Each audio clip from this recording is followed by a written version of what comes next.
Hello, we've got an absolutely beautiful induction question over here. It's nice and simple, but it's just really pretty how everything works out.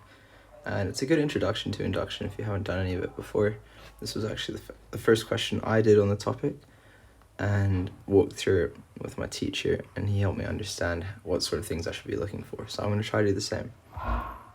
So the first thing to note is that there's actually 4 steps to induction, the first of which being to prove true when n equals 1.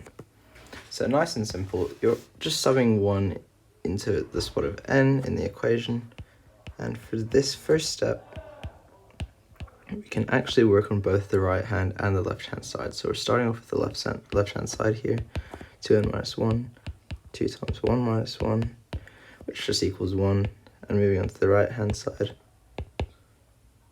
n squared equals 1 squared equals 1, and left hand side equals right hand side.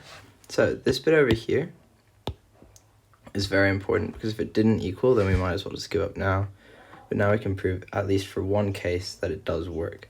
So now we can move on to our next step. So for our next step, we're not actually doing too much. We're just assuming true for n equals k, and I'm just going to write out the 1 plus 3 plus 5 plus 2k minus 1 equals k squared, because this is really important for helping us visualize later on. And I'm actually just going to highlight this because it makes things a little clearer later on. So now we move on to the third step. That second step is actually just the assumption over here.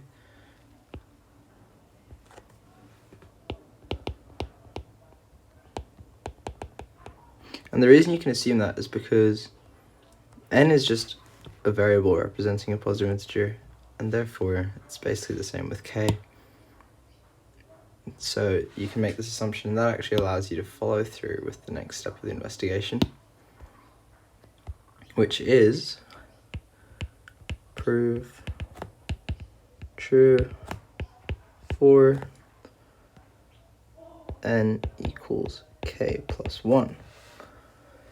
Now this is essentially saying prove true for the next term after k, and so what the line looks like is very similar. It's 1 plus 3 plus 5 plus ... plus 2k minus 1 plus 2k plus 1 minus 1 equals k plus 1 all squared. Now, the reason I highlighted that earlier is because if you look at this first section, it's actually identical to the highlighted bit up top. And what's important to note is that highlighted bit equals k squared. And so for our first line, we're just going to be taking all of this information, because this is an unknown amount of numbers between here, and we're just replacing it with k squared and finishing the line off, plus 2 times k plus 1 minus 1 equals k plus 1 all squared.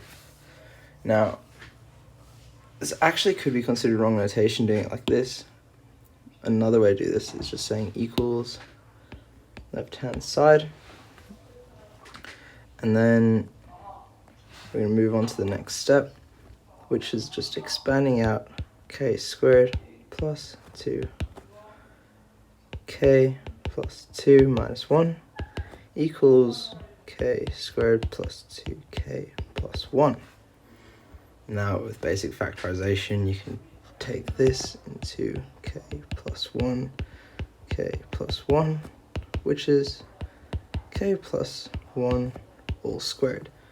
And since this bit down here, which is our left hand side, is now identical to this right hand side up here, it's proof by induction, because we've shown it works when n equals 1, it works when n equals, or we assume it works when n equals k, and then we prove it works when n equals k plus 1.